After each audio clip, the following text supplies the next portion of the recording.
Hello everyone, magandang araw po sa inyong lahat. So for today's video, gusto ko po munang i-shout out ang ating mga subscribers at ang ating mga friends dito po sa YT. So ito pong vlog ko for today is about po ito sa ating ahente, ating second delivery or second order natin ng ating mga dilatas na mga paninda. Ayan. So meron na po tayong nahinging phone numbers. Kung kayo po ay taga Iloilo City, pwede na po kayo mag-comments dyan. And bibigyan ko po kayo ng contact number ng ahenteng ito. So ito na nag-order na naman tayo ng panibago. Kahit na nakaayos na tayo dyan ng panibago kanina dahil meron tayong delivery na natanggap online, ito naman ay natanggap natin actual ordering ito mga kasari. Booking ito mga kasari no. So andyan pakita ko sa inyo. So ito mga kasari, isang box, more on puro mga dilata. And meron tayo ditong sa ibabaw na birds tree na milk. Ayan.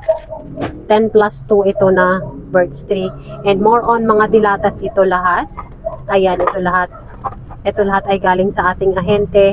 Hanggang ilalim yan mga kasari. Ngayon lang natin ito natanggap. So ito yung ating bago na namang aayusin dito sa ating tindahan. This video mga kasari, gusto ko po munang mag-shoutout sa ating mga friends dito po sa YT. Lalong-lalo na po dito sa ating mga bagong subscribers sa ating channel. Mega love shoutout all the way from Taiwan kay Gensios 9748. And also mega love shoutout din kay Chin Yin Sauce 7500. Mega love shoutout sa iyo. And mega love shoutout din kay MJOFW2899. Ayan po, lagi po siyang nanonood sa ating channel. And meron din po tayong isa-shoutout pa dito. Ayan, hanap lang po tayo ng isa-shoutout. Ayan, shoutout po kay Mami Kitchen 8145. Ayan. And ang susunod po nating i-shoutout ay si Minecraft Lady. Mega love shout out po sa iyo. Ayan, maraming salamat po sa inyong pagsuporta sa ating channel. And also si Mary Ann STV. Mega love shout out sa iyo, Sisi. And kay Marlisa TV. Mega love shout out sa iyo, sis. And kay Chris Anas Journey. Mega love shout out again. Lagi po kayo nanonood sa ating channel. Thank you po sa iyo. Ferlini May Tampos, tama ba ang pag-pronounce ko sa pangalan mo? Mega love shoutout sa iyo. And si Alice Fala, shoutout sa iyo, Sisi. Ito, yung video na to, napakarami nagko-comments. Ayan. Mega love shoutout po kay PD Vlog 473. Ingat po kayo sa biyahe, sir, ha? Thank you so much sa pag-support sa ating channel.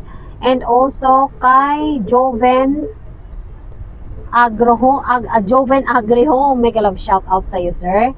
And kay Gloria 11, Gloria T 118 GT. Wow.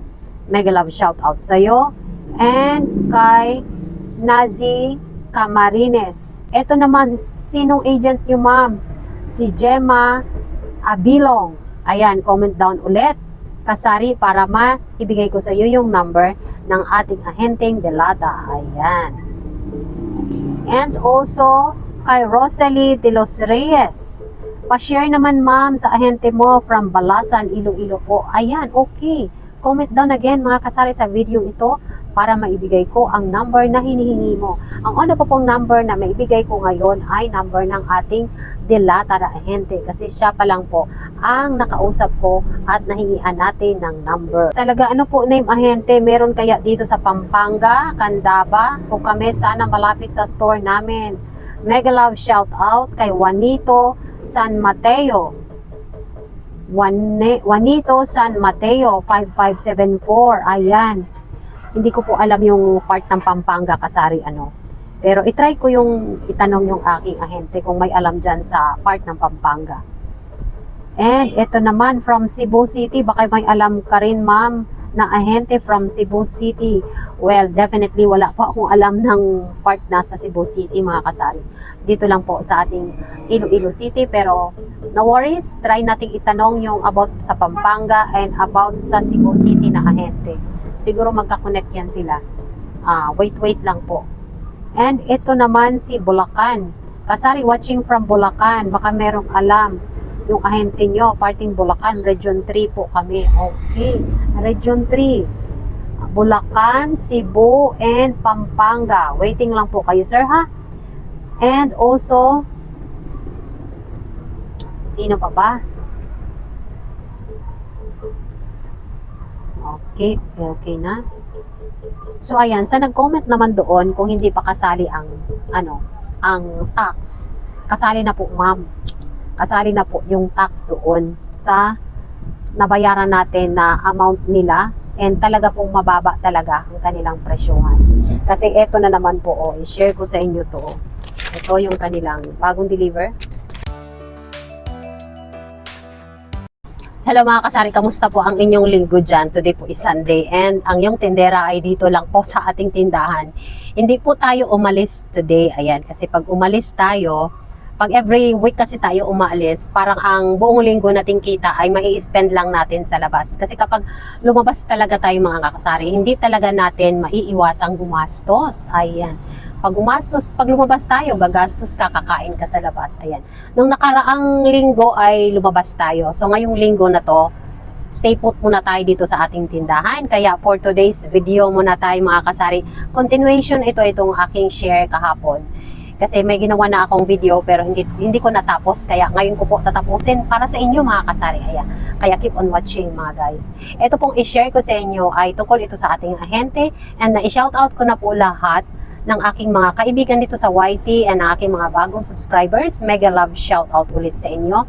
And ngayon po ay gusto ko pong i-share sa inyo yung bagong presyohan ng ating mga dilatas. Yun lang pong mga nakuha natin newly nitong ating kahapon delivery sa ating bagong ahente. So, eto talaga guys, updated price ko na ito.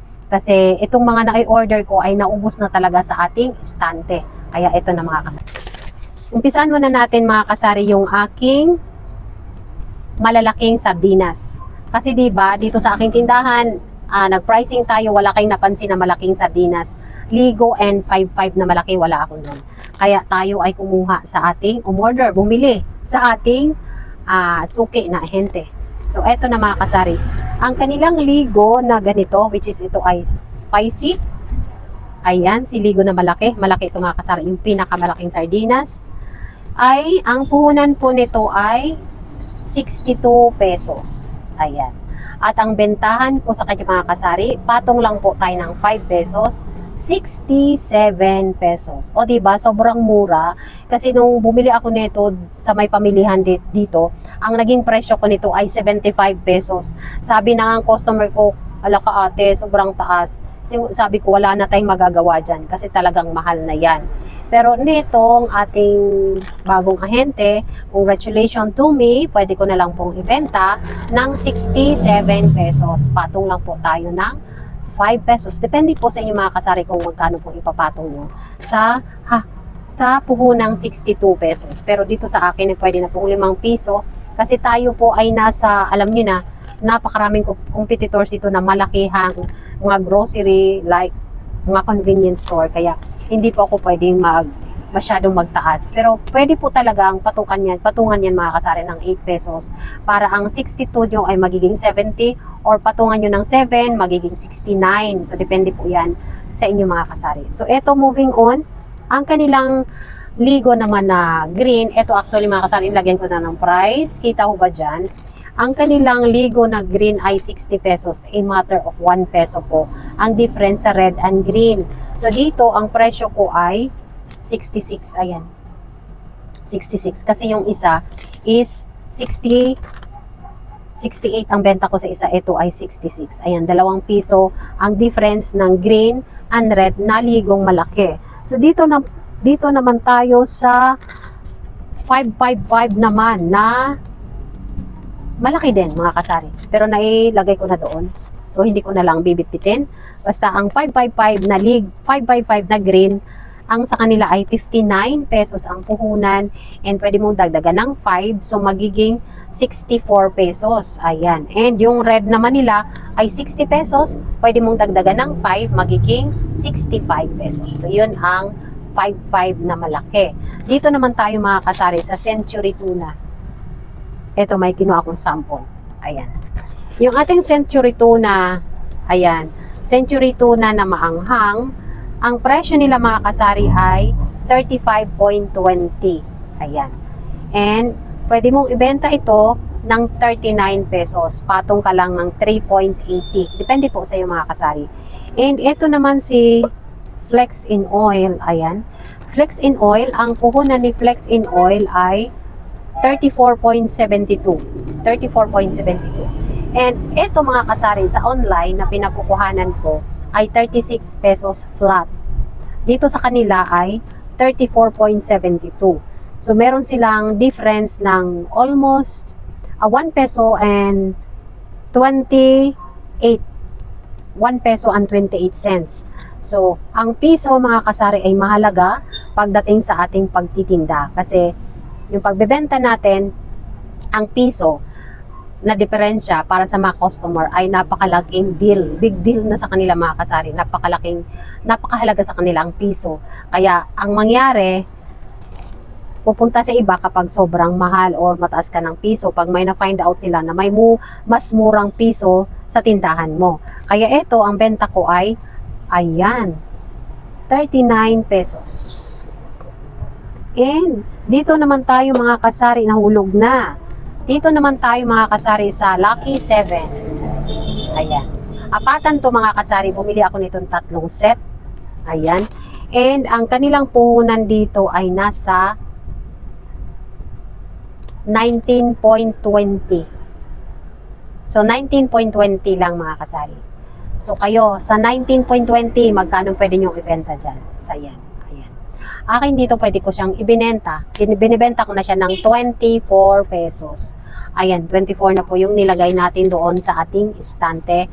Yung mga kasamahan ng ating Lucky 7, Carne Norte. Ayan, Carne Norte. And si Argentina nito mga kasari, ang bentahan ko ay dating 40. Ngayon ay nakakuha na ko sa kanila, ginagawa ko na pong 38 pesos. Yun na po yung ating bagong presyohan. And ayun mga kasari, may bumili lang po. Ito ang ating Hans. Ang puhunan ni Hans sa kanila mga kasari ay 23 pesos. Tinotal ko na ito mga kasari. O ayan, sinulatan ko na para meron akong palatandaan kung magkano talaga ang kanilang puhunan. So mga kasari, nagle-less dito ng 2 pesos. Ang 2 pesos na to, ibig sabihin, piso dito, piso din dito. Kasi 2 piso nga, less 2 pesos. Kaya ang ginawa ko, ang puhunan nila nito na wala pang 2 pesos na less, ay nandyan lang mga kasari sa 22. Ngayon, inisip ko na, what if next time, wala silang less? So, ang nilagay ko na mga kasari, instead na ang puhunan dito sa may less na, may discount pa na 2 pesos, supposed to be 22 pesos. Pero in-add back ko na po yung piso, halimbawa, inisip ko na mga kasari na walang discount to. Kasi what if ngayon lang sila may promo, may discount na 2 pesos sa dalawa, ibig sabihin piso kada isang discount. What if next time, pag order mo, wala nang discount na 2 piso? Kaya inassume ko na lang mga kasari na yung piso dito, piso-piso dito, ina-add back ko sa real nila, totoo nilang puhunan. So ginawa kong puhunan na 23. O, yun talaga ang puhunan nila without discount na 2 pesos.